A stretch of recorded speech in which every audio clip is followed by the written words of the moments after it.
San Francisco, California, 1918. The rhythmic click-clack of Margaret Williams's heels echoed through the grand marble hallway of Peterson & Sons law firm. Her black morning dress contrasted sharply with the polished white floors as she followed Mr. Peterson to his office. 2 weeks had passed since her father's funeral, and the grief still clung to her like a shadow. "Please, have a seat, Miss Williams." Mr. Peterson gestured to a leather chair across from his imposing oak desk. "I understand this is a difficult time." Margaret nodded, removing her gloves methodically. At 26, she had not expected to be orphaned so soon. The Spanish flu had taken her mother 3 years prior, and now her father had succumbed to the same illness that was ravaging the country. "Your father's will is quite straightforward," Mr. Peterson continued, adjusting his spectacles. "As his only child, you inherit the family estate in Napa Valley, along with all possessions and financial assets." Margaret had expected this. What she hadn't expected was what came next. "There is, however, one condition." The lawyer's voice lowered slightly as he slid a sealed envelope across the desk. "Your father was most insistent that you read this letter privately and that you follow its instructions precisely." The envelope felt unusually heavy in her hands. "What sort of instructions?" "I'm afraid I don't know the specifics. Your father was quite secretive about this matter." Mr. Peterson cleared his throat. "However, I am to inform you that failure to comply with these instructions would result in the forfeiture of the estate. It would then be sold, with proceeds donated to various charities." Margaret's fingers tightened around the envelope. "I see." After signing the necessary paperwork, Margaret stepped out into the cool San Francisco air, the envelope tucked safely in her handbag. The weight of it seemed to pull at her, demanding immediate attention, but she resisted. This was something to be opened at home, away from curious eyes. The Williams mansion on Nob Hill had been her childhood home until she'd married James 4 years ago. Now a widow herself, James having been lost at sea during naval service the previous year, Margaret had returned to her father's home to care for him in his final months. Upon arriving, she dismissed the housekeeper for the day and retreated to her father's study. The room smelled of leather, pipe tobacco, and the faint metallic scent of the photographic chemicals her father had used in his hobby. Edward Williams had been an avid photographer, documenting everything from family gatherings to his extensive travels. With trembling fingers, Margaret broke the wax seal on the envelope. "My dearest Margaret, if you are reading this, then I have joined your mother in whatever lies beyond this life. There are things I should have told you long ago, things I've carried as a burden that I now pass to you, not out of cruelty, but out of necessity. The Williams family holds a secret. You've likely noticed the peculiarities in our family photographs. The figure that appears, always watching, always present, is no accident or trick of the light. In the attic you will find a trunk with my initials. The key is enclosed with this letter. Inside are all the photographs I've taken throughout my life, along with my journals, documenting what I've learned about our unwanted observer. You must continue what I started, Margaret. Document, observe, and whatever you do, never sell the estate. The entity is bound to our bloodline and to the land. I fear what might happen should that connection be broken. Forgive me for my silence all these years. I thought I was protecting you. With eternal love, your father." A small brass key fell from the envelope onto her lap. Margaret stared at it, her mind racing to make sense of her father's words. What peculiarities in their family photographs? What entity? Rising from the chair, Margaret moved to the large mahogany cabinet where her father kept his photo albums. She pulled out the most recent one, a leather-bound volume containing family photographs from the past 5 years. She opened to a photograph taken at Christmas, 1917, her father's last Christmas. There they were, Margaret and her father standing before the decorated tree.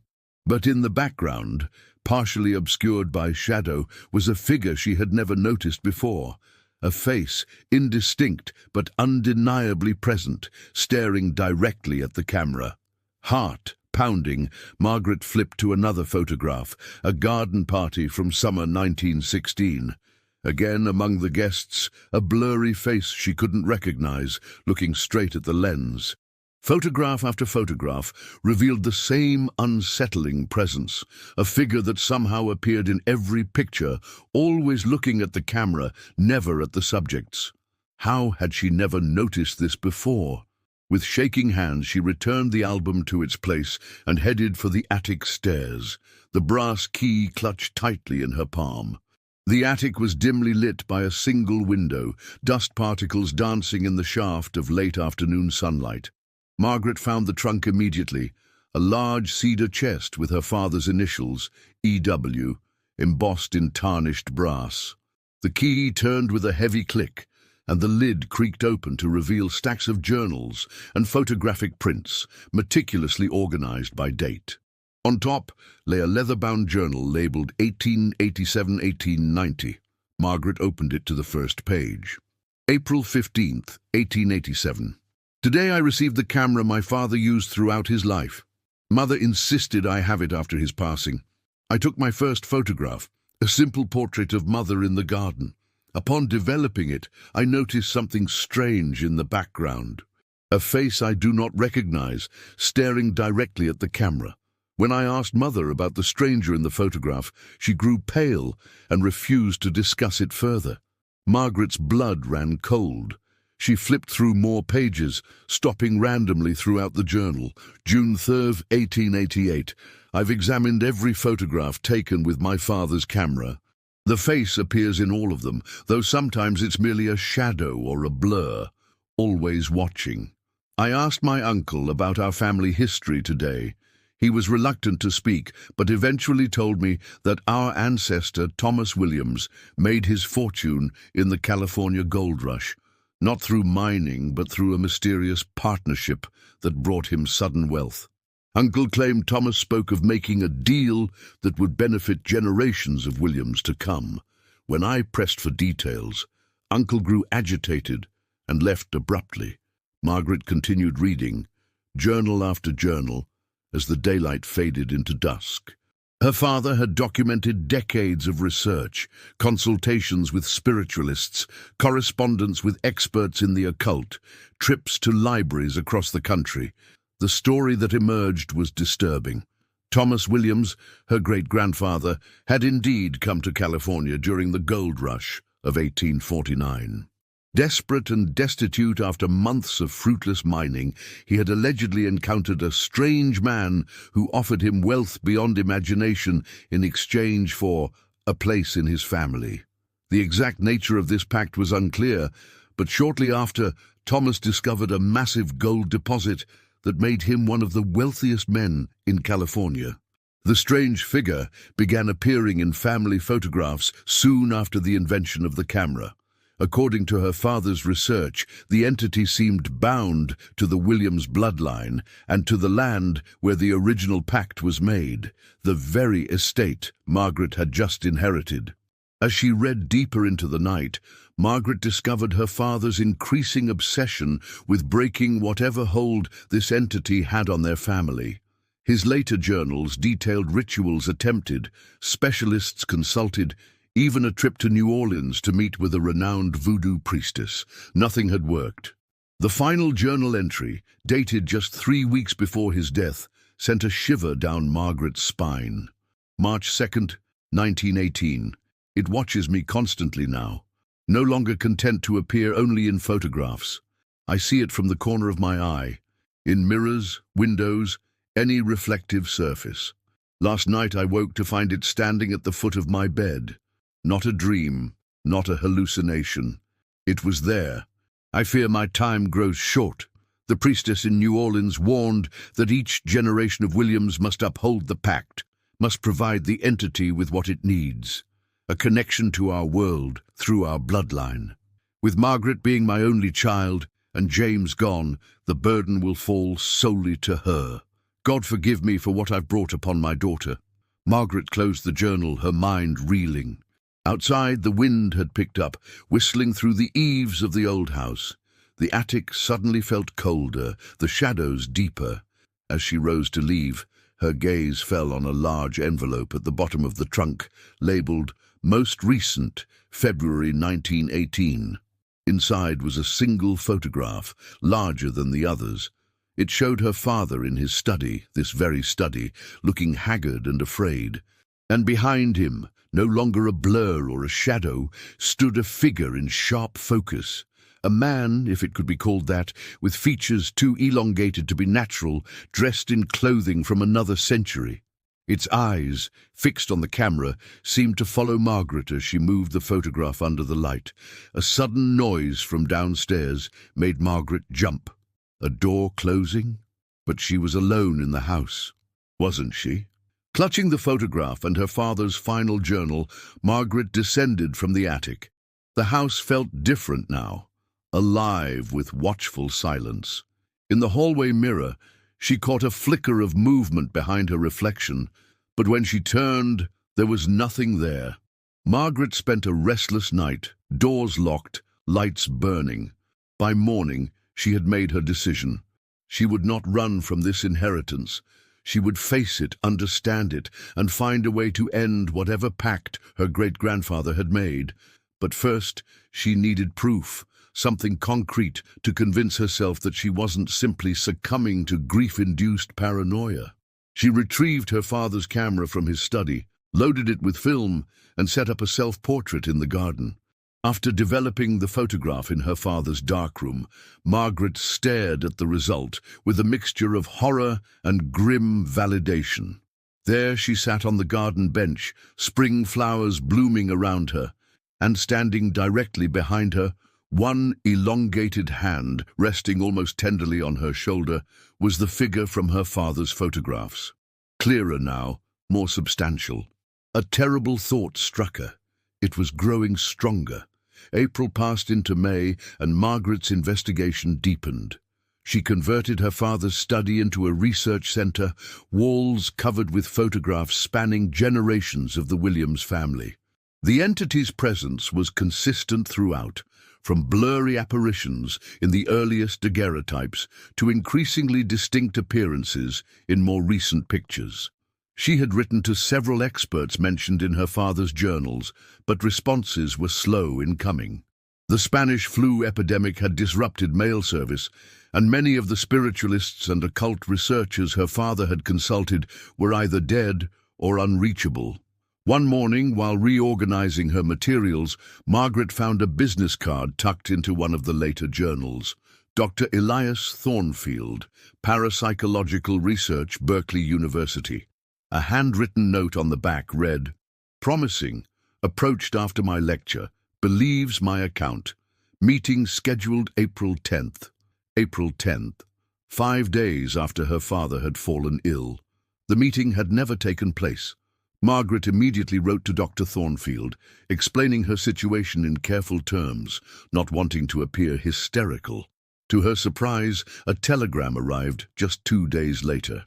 Most intriguing case. Stop have followed your father's research with interest. Stop will arrive Saturday to discuss. Stop Thornfield. The arrival of Dr. Thornfield that weekend brought Margaret her first sense of hope in months. He was younger than she had expected, perhaps in his early 40s, with intelligent eyes behind wire-rimmed spectacles and a manner that was both scholarly and kind. "Your father's case has fascinated me for years, Miss Williams," he explained, as they sat in the garden away from the house.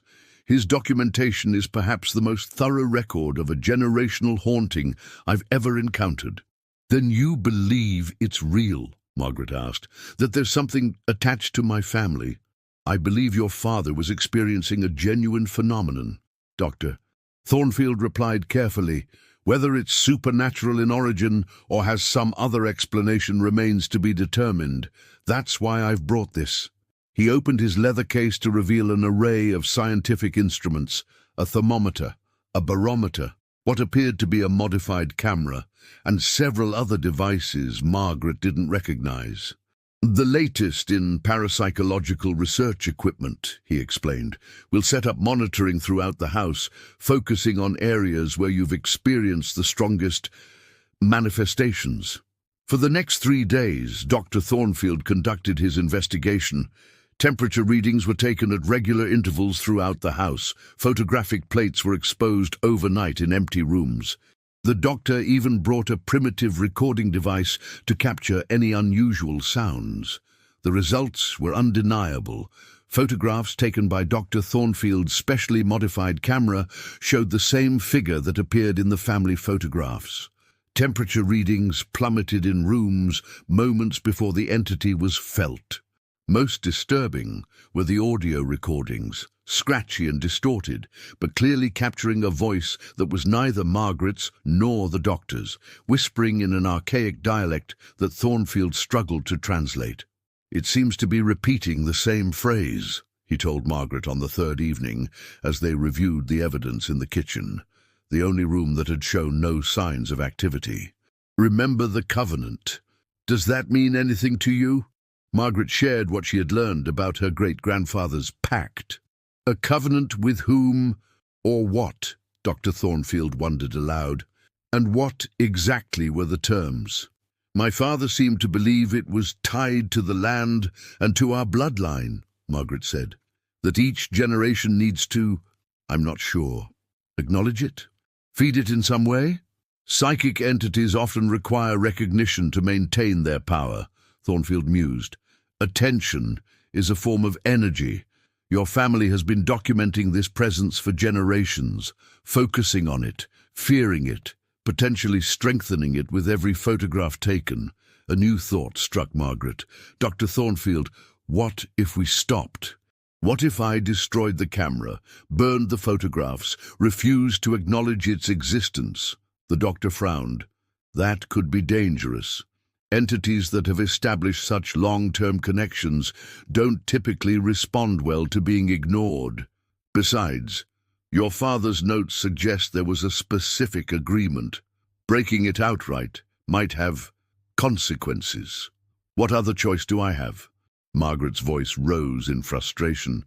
"Live with this thing watching me, appearing in every photograph, following me for the rest of my life?" "Perhaps there's another way," Thornfield said thoughtfully. "Your great-grandfather made this pact in exchange for wealth. What if the terms could be renegotiated?" "Renegotiate with a ghost?" Margaret asked incredulously. "Not a ghost, I think," Thornfield corrected.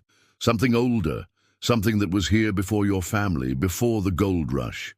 Native tribes in this region had extensive folklore about spirits that could grant favors in exchange for offerings or recognition." He stood, pacing the kitchen. "We need more information about the original agreement. Is there anything else your father might have left? Any family records that go back to Thomas Williams' time?" Margaret thought for a moment. "There's a cellar beneath the wine cellar. My father mentioned it once. Said it contained the oldest family records, but that it had been sealed for decades due to flooding concerns." The next morning, they located the entrance to the sub-cellar, a heavy trapdoor hidden beneath years of accumulated storage in the wine cellar. It took both of them to lift it, revealing a narrow stone staircase descending into darkness. Armed with lanterns, they made their careful way down. The air was damp and stale, thick with the smell of mold and decay. At the bottom, they found a small chamber lined with rotting wooden shelves. Most of the contents had succumbed to moisture and time, but on the far wall stood a metal safe, seemingly untouched by the passage of years. "Do you know the combination?" Dr. Thornfield asked, examining the dial. Margaret shook her head. "I didn't even know this was here." "Perhaps your father's journals mention it?" Thornfield suggested. They spent the rest of the day combing through Edward Williams' writings, looking for any clue to the safe combination. It was near midnight when Margaret found it, a seemingly innocuous entry from 1912, visited the original claim today. The numbers remain significant, 18, 47, 9, 33. Thomas knew what he was doing when he chose that particular site. "The gold claim," Margaret realized. 1847, 9-33. They returned to the sub-cellar immediately. The combination worked on the first try, the safe opening with a reluctant groan to reveal a single item, a leather-bound journal, much older than her father's, the cover stamped with the initials T.W. Thomas Williams Journal. They brought it upstairs to the study, where Margaret read aloud by lamplight, May 15, 1849. "I have done what I swore I would never do.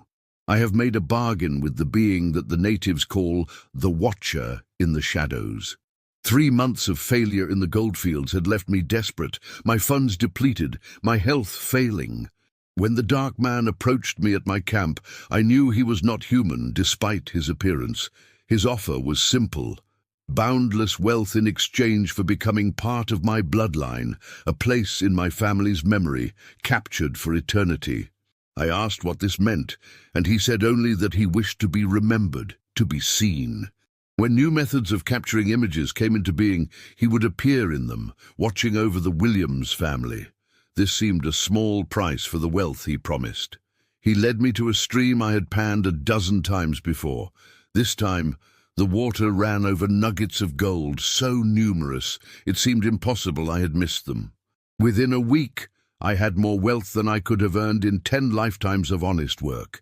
Only later did I understand the true nature of our covenant. It is not merely remembrance he requires, but fear. He feeds on it, grows stronger with each generation's terror. I write this as warning to my descendants. The pact cannot be broken. I have tried at terrible cost, but perhaps it can be endured with knowledge and courage. The being is bound by certain rules. It cannot harm a Williams by its own hand. It cannot enter sacred ground. Most importantly, it can be weakened through acts of selfless charity, the direct opposite of the greed that summoned it. I have established a trust for this purpose, using a portion of my cursed wealth. The document is included with this journal. Each generation must contribute to it, must give freely what was taken through darkness. May God forgive what I have brought upon my bloodline." The final pages contained a legal document, the trust Thomas Williams had established, donating substantial sums to various charities throughout San Francisco. According to the terms, each generation of the Williams family was to continue these donations, with specific amounts increasing over time. "Your father maintained this trust?" Dr. Thornfield asked. "Yes," Margaret confirmed, remembering. "He was always involved with charities. I never understood why it was so important to him." "And have you continued these donations since his death?" Margaret felt a chill. "No, I didn't know about the trust. The donations would have stopped when he died." They looked at each other in growing horror as the implications became clear. "The covenant was being upheld through these charitable acts," Thornfield said slowly. "When they stopped..." A sudden crash from upstairs interrupted him, then another, louder this time. Something was moving through the house, something heavy and angry. "We need to leave," Thornfield said urgently, gathering Thomas Williams' journal and the trust documents. "Now!" They barely made it to the front door before the chandelier in the entrance hall came crashing down, missing them by inches. Outside, the night was unnaturally dark, no stars visible through the thick clouds that had gathered above the estate. "My car," Thornfield said, pointing to the Model T parked in the drive. They ran for it, the air around them growing colder with each step. Margaret felt something clutching at her dress, trying to hold her back, but she pushed forward, diving into the passenger seat as Thornfield cranked the engine to life. As they sped down the driveway, Margaret looked back at the house. In every window, a face watched their departure. The same elongated features, the same hungry eyes that had haunted her family's photographs for generations. "Where are we going?" she asked, voice shaking. "First to my office at Berkeley to secure these documents," Thornfield replied, hands tight on the steering wheel. "Then to my bank. We need to restart the trust immediately, tonight." "Will that be enough?" Margaret's voice was barely audible over the engine's roar. "It's a start," Thornfield said grimly. "But I think the entity has grown too strong to be appeased so easily now. Your father's research, combined with what we've just learned, there may be a way to not just contain it, but to break the pact entirely. How? Thomas Williams wrote that the being is bound by rules. It cannot harm a Williams. It cannot enter sacred ground. Thornfield's eyes remained fixed on the dark road ahead. And it can be weakened through selfless charity, the opposite of the greed that created it. I'm willing to give everything, Margaret said fiercely. Every penny of the Williams fortune, if that's what it takes. It may take more than money, Thornfield warned. The most powerful acts of selflessness involve sacrifice, giving up something truly precious to you. Margaret fell silent, contemplating what she had left to give. Her husband was gone, her parents dead. The estate and fortune were just things, valuable, yes, but not truly precious. Whatever it takes, she repeated finally, I won't let this continue. Not for me, not for any future generations. Idikusi, as they drove through the night toward Berkeley, neither noticed the small box camera on the back seat, Edward Williams' personal camera that Margaret had brought to show Thornfield. Nor did they notice the faint clicking sound it made, shutter opening and closing of its own accord, capturing their conversation for its unseen observer. The following weeks passed in a blur of research and preparation. Margaret and Dr. Thornfield worked tirelessly, dividing their time between his office at Berkeley and a small apartment Margaret had rented in the city, far from the Williams estate. The trust had been re-established, with Margaret donating sums far exceeding the requirements set by her great-grandfather. Whether it was helping or not remained unclear. The entity hadn't followed them from the estate, at least not in any form they could detect, but Margaret couldn't shake the feeling of being watched. The binding seems to be primarily to the land, with a secondary connection to the bloodline, Thornfield explained one evening as they reviewed their findings. As long as you stay away from the estate, its power over you is limited, but not gone, Margaret noted, showing him her most recent self-portrait, taken with a borrowed camera. The figure was still present, though fainter now, more like a shadow than a solid form. No, not gone, Thornfield agreed, and we can't hide forever. Eventually, we need to confront it on its own territory. Their research had led them through obscure texts on native folklore, accounts of similar pacts from around the world, and consultations with experts in fields ranging from anthropology to theology. Slowly, a plan had formed, dangerous and uncertain, but the only option that offered any hope of breaking the covenant permanently. The ritual will require 3 elements, Thornfield reviewed, checking items off his list. First, a formal renunciation of the wealth gained through the pact. Not just donations, but a complete surrender of all assets derived from Thomas Williams' gold. Margaret nodded. She had already signed documents transferring ownership of the estate and the bulk of her inheritance to a foundation established to benefit the native tribes whose lands had been exploited during the gold rush. Second, the destruction of all images in which the entity appears, severing its anchor to our physical reality. This would be more difficult. They had gathered every photograph from the estate, but Margaret couldn't be certain they had found them all. Still, they had to try. And finally, Thornfield continued, his voice growing softer, a blood sacrifice from the last of the Williams line, performed on the land where the original pact was made. Margaret's hand unconsciously moved to her forearm, where a thin scar was still healing, the result of a test to confirm that her blood would indeed be required for the ritual. Just a few drops had produced a violent reaction when combined with the other elements of the ceremony. It's not without risk, Thornfield warned, not for the first time. The entity will resist. It may try to deceive us, to turn us against each other, and the ritual itself could be dangerous for you specifically, as the last Williams. I understand the risks, Margaret said firmly, but living under this shadow is no life at all. I'd rather face it now than spend decades looking over my shoulder, knowing it's always there, always watching. The plan was set for the summer solstice, June 21st, when the boundary between worlds was thinnest according to the native legends. They would return to the estate, perform the ritual at midnight, and end the Williams family curse once and for all. As the appointed date approached, strange occurrences multiplied.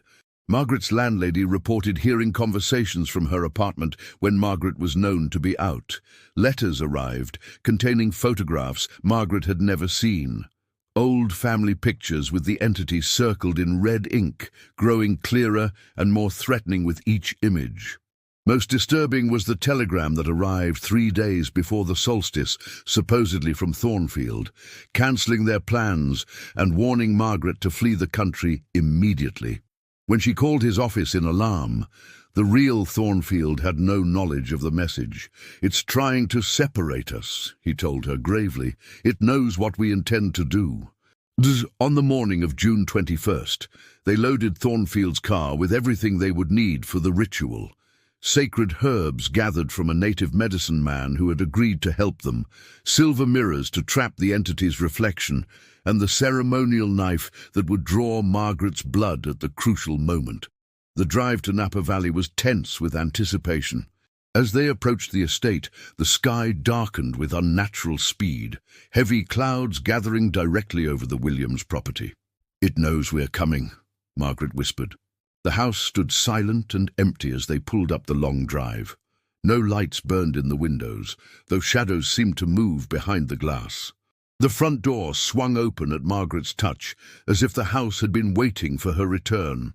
They worked quickly, setting up the ritual space in the main hall, a circle of salt and herbs, silver mirrors at each cardinal point.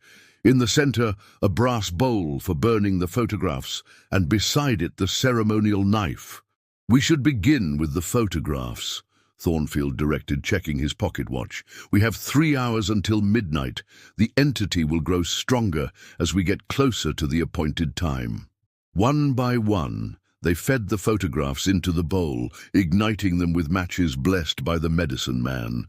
As each image burned, the house seemed to react, creaking and groaning like a living thing in pain. Wind began to howl through the hallways, though outside the air remained unnaturally still. "Keep going," Thornfield encouraged as they reached the halfway point. "It's working." Just as Margaret placed her father's final journal into the flames, all the lights in the house extinguished simultaneously. In the sudden darkness, she felt rather than saw something moving toward them, a cold presence that made the air thick and difficult to breathe. "The lantern," Thornfield called, fumbling in his bag. "Quick!" Before Margaret could respond, an invisible force knocked her backward, sending her sprawling across the marble floor. The ceremonial knife skittered away into the darkness. From somewhere nearby, she heard Thornfield cry out in pain. "Dr. Thornfield!" she called, struggling to her feet. "I'm here!" His voice came from across the room, strained but steady. "Stay in the circle. No matter what happens, stay in the circle." The lantern flared to life, illuminating a scene of chaos. The mirrors had been shattered, their fragments scattered across the floor. The bowl of burning photographs had been overturned, though thankfully most had already been consumed by the flames.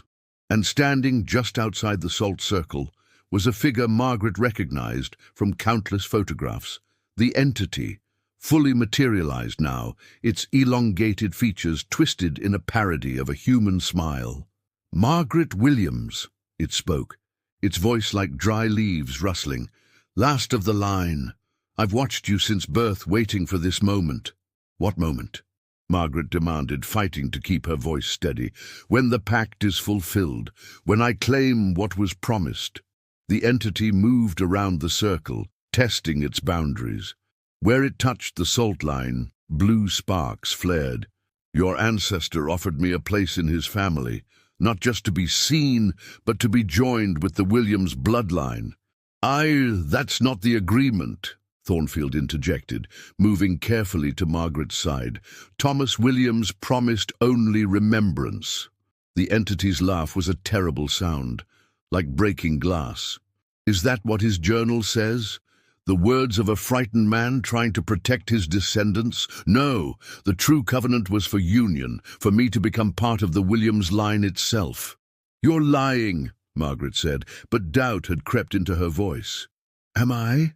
The entity gestured, and suddenly the air before them shimmered, revealing an image like a photograph come to life. Thomas Williams, kneeling before a dark figure, speaking words Margaret couldn't hear, but somehow understood. My blood, my line, my name, all shall be yours to share if you grant me the wealth I seek. You see, the entity hissed, a place in your family, in your blood. Margaret, don't listen, Thornfield warned. It's trying to deceive you, to make you leave the circle voluntarily. The entity turned its attention to Thornfield, its expression hardening. The outsider speaks, the one who would break our covenant. Do you know what happens to those who interfere with matters beyond their understanding? Before Thornfield could respond, he doubled over in pain, blood beginning to seep from his nose and ears. Stop! Margaret cried. Leave him alone! I cannot harm a Williams by my own hand, the entity said, echoing Thomas's journal. But this man is not protected by our covenant. Margaret looked desperately at Thornfield, then at the overturned ritual components. The knife lay just beyond the salt circle, glinting in the lantern light. The photographs were mostly destroyed, but the final part of the ritual, the blood sacrifice, remained incomplete. A terrible choice lay before her. Step outside the circle to retrieve the knife and complete the ritual, exposing herself to the entity's full power, or remain protected while Thornfield suffered and possibly died. In that moment, Margaret understood what Thornfield had meant about true sacrifice, giving up something precious, her own safety, perhaps her life, for a chance to end this curse forever. If I come to you, she said to the entity, will you release him? Margaret, no, Thornfield gasped, still on his knees. The entity's smile widened. Of course. I have no interest in him once you and I are joined. Margaret took a deep breath and stepped over the salt line.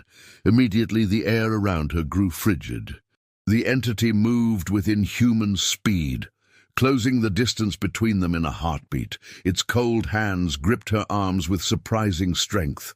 At last, it breathed, its face inches from hers. After generations of watching, waiting, I will become part of the Williams bloodline as promised.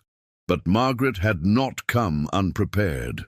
As the entity pulled her closer, she reached into her pocket and withdrew a small vial, the last component Thornfield had given her, to be used only in the direst emergency.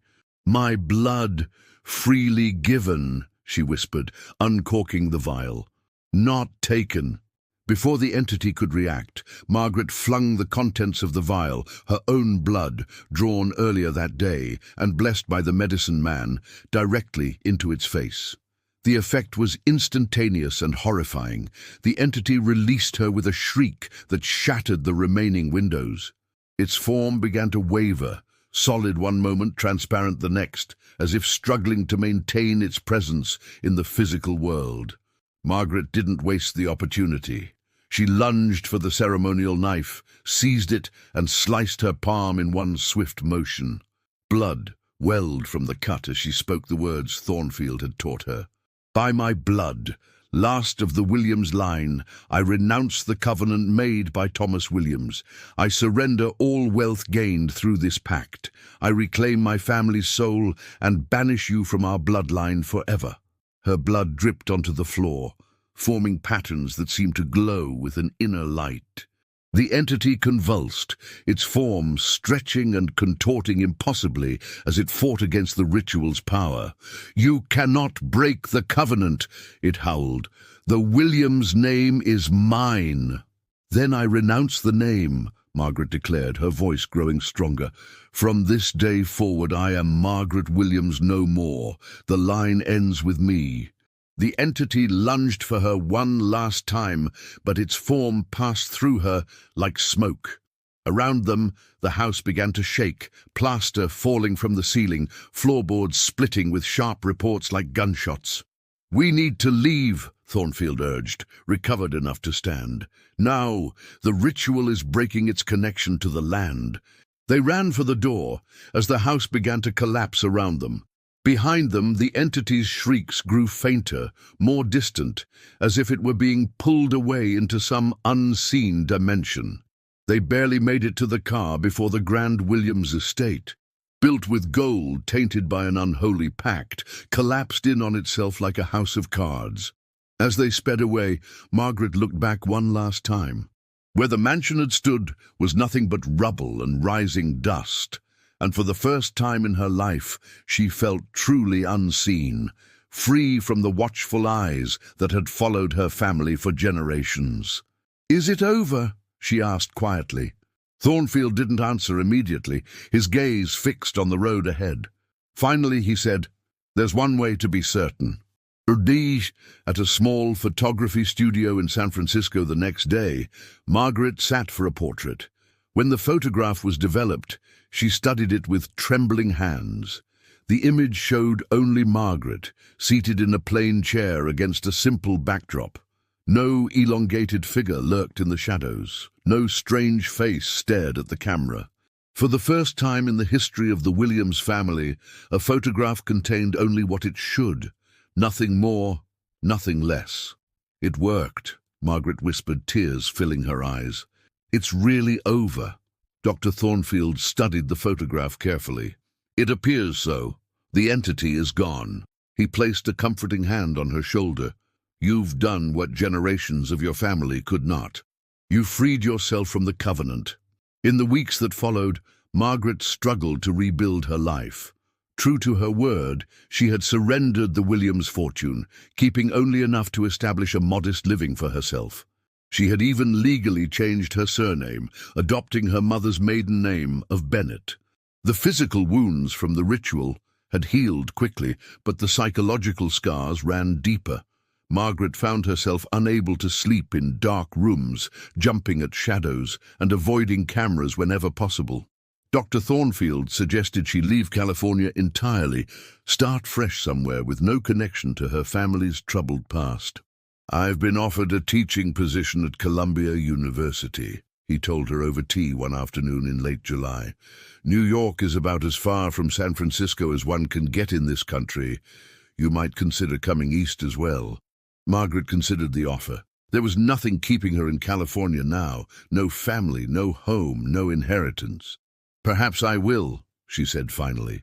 "Though not immediately. There's something I need to do first." That something was a journey to the original gold claim, where Thomas Williams had made his fateful pact. Thornfield had helped her locate it through land records, a small creek in a remote part of the Sierra foothills. "Are you sure this is wise?" he asked when she informed him of her plans. "The entity may be gone, but the land itself might still hold echoes." "I need to see it," Margaret insisted, "to understand how it all began, to make peace with it." Reluctantly, Thornfield agreed to accompany her. They traveled by train to Sacramento, then hired an automobile to take them as far as the roads would allow. The final miles were traversed on horseback, following a hand-drawn map based on Thomas Williams's journal descriptions. The claim site was beautiful in the August sunshine, a clear stream winding through a small valley, tall pines casting dappled shadows on the ground. Nothing remained of the mining operation that had once been there. Nature had reclaimed everything. Margaret dismounted, approaching the stream slowly. The water ran clear over smooth stones, no hint of the gold that had allegedly been so plentiful. "It looks so ordinary," she said as Thornfield joined her. "So peaceful." "Many powerful places do," he replied. "The native tribes believed this entire region was sacred ground, a place where the veil between worlds was thin." Margaret knelt by the stream, letting the cool water run through her fingers. "Do you think there really was gold here? Or was it all the entity's illusion?" "The gold was real enough. Your family's wealth was built on it." Thornfield looked around thoughtfully. "But whether it was placed here by natural forces or by something else that we may never know." And as they explored the area, Margaret felt a growing sense of closure. This place, which had been the source of her family's fortune and curse, held no power over her now. She was Margaret Bennett, not Margaret Williams. The covenant was broken. They made camp as evening approached, planning to return to Sacramento the following day.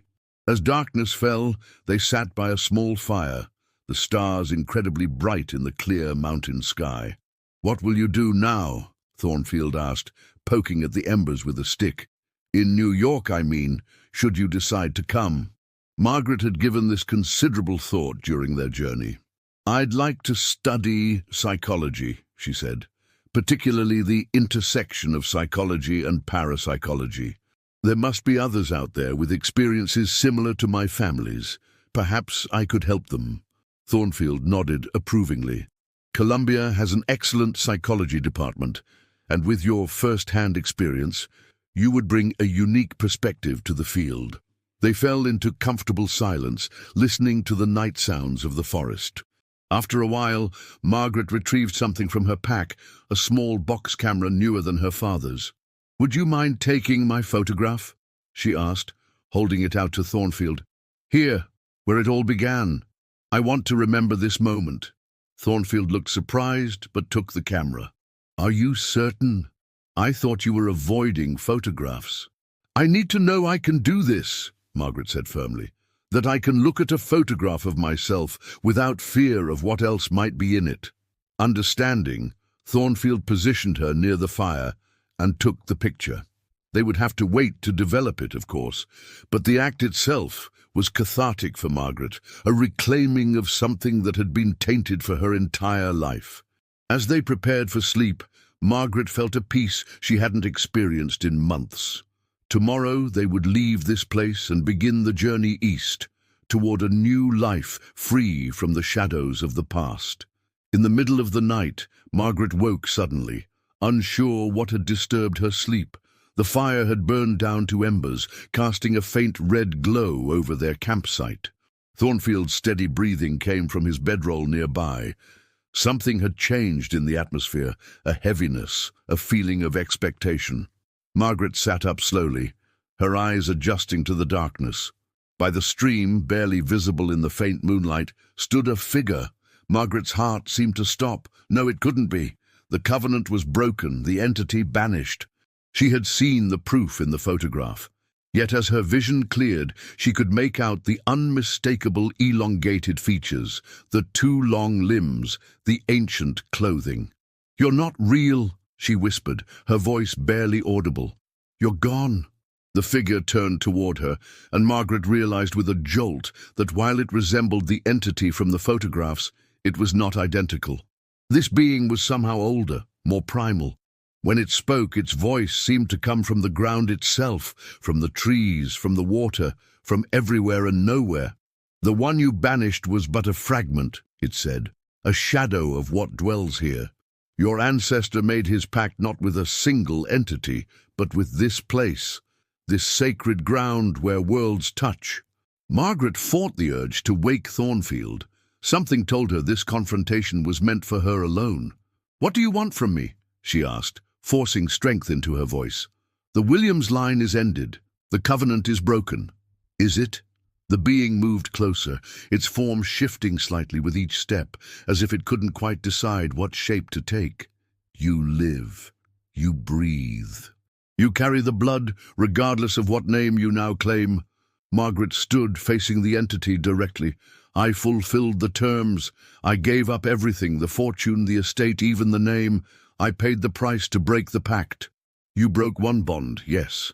The shadow that haunted your photographs is gone." The being gestured toward the stream. "But this place remembers. The gold your ancestor took came from sacred earth. Such debts are not so easily settled." A terrible thought occurred to Margaret. "Are you saying there's another covenant? Another price to pay?" The being's form flickered like a candle flame in a breeze. "There is always balance. What is taken must be returned. What is broken must be mended." "I've given everything I have," Margaret protested. "There's nothing left. There is one thing." The being's voice grew softer, almost gentle. "The Williams blood ends with you, but it need not be the end of your line." Margaret frowned, not understanding. "What do you mean?" "Children, Margaret Bennett. descendants who will remember this place, who will honor it, who will serve as guardians rather than takers. The being gestured toward the sleeping form of Dr. Thornfield. He would make a worthy father for such guardians. Margaret felt her face flush with heat despite the cool night air. "You're suggesting a new covenant," the being confirmed. "Not born of greed but of responsibility, not to be feared but to be honored. Your children and their children after them would be protectors of sacred places, starting with this one. And if I refuse, if I choose to live my life alone, to let the bloodline end with me," the being's form seemed to grow more substantial, more threatening. "Then the debt remains unpaid, and debts forgotten have a way of collecting interest, Margaret Bennett. The shadow you banished is but one form such interest might take." Margaret looked over at Thornfield, still sleeping peacefully, unaware of the supernatural negotiation taking place mere yards away. She had grown fond of him over the past months, his intelligence, his kindness, his unwavering support through her darkest hours. The thought of a future with him, of children and a family, was not unpleasant. But to bring children into the world already bound by a covenant, already carrying a responsibility not of their choosing. "I need time," she said finally, "to consider your offer." The being inclined its head. "Time you shall have until the next full moon." It began to fade, its form dissolving into the night mist rising from the stream. "Choose wisely, last daughter of Williams. Choose for all who may come after you." With that, it was gone, leaving Margaret alone with the weight of an impossible decision. As dawn broke over the eastern hills, Margaret sat by the rekindled fire, watching Dr. Thornfield prepare their morning coffee. She had not slept after the visitation, her mind racing with implications and possibilities. "You look troubled," Thornfield observed, handing her a steaming cup. "Did you not sleep well?" Margaret hesitated. Should she tell him about the new entity, the new covenant it had proposed? Part of her wanted to share the burden, to seek his counsel as she had throughout this ordeal. But another part feared his reaction. Would he see her as still cursed, still haunted? Would it change how he saw their future? "Just dreams," she said finally. "This place stirs up memories." Thornfield nodded sympathetically. "Understandable. But remember, the past has no power over you now. You're free to build whatever future you choose." Free? Was she really? Or had she merely exchanged one covenant for another, one set of obligations for a different kind? As they packed up their camp and prepared for the journey back to civilization, Margaret made her decision. She would not tell Thornfield about the entity's visit. Not yet. First, she needed to understand exactly what was being asked of her, what it would mean for any children she might have. They mounted their horses, taking one last look at the stream where it all began. In the morning light it looked so ordinary, so innocent, just water flowing over stones, continuing its endless journey to the sea. "Goodbye," Margaret whispered. Though whether to the place itself or to the being that dwelled there, even she wasn't sure. As they rode away, she felt something stir in her heart, not the oppressive weight of fear that had accompanied her throughout the Williams estate, but something lighter, something like purpose. Perhaps there was a way to honor the land without being bound by fear. Perhaps there was a middle path between complete freedom and covenant-bound obligation. By the time they reached Sacramento that evening, Margaret had come to a resolution. She would go east with Thornfield, would build a new life studying the boundaries between the known and unknown worlds. And if their friendship blossomed into something more, if children came from that union, she would raise them to respect the sacred, to understand the responsibilities that came with their heritage. Not out of fear, but out of wisdom. Not as a burden, but as a calling. Not as the last of the Williams line, but as the first of something new. As they boarded the eastbound train the next morning, Margaret took one final photograph, a self-portrait with the Sierra Mountains in the background. When developed days later in New York, the image showed only Margaret, smiling with genuine hope for the first time in years. But if one looked very closely at her eyes, there seemed to be a knowledge there, a wisdom beyond her years. And in the distant mountains behind her, some claimed they could make out a face in the natural patterns of light and shadow, not threatening, not haunting, but watchful, waiting for the next chapter to begin.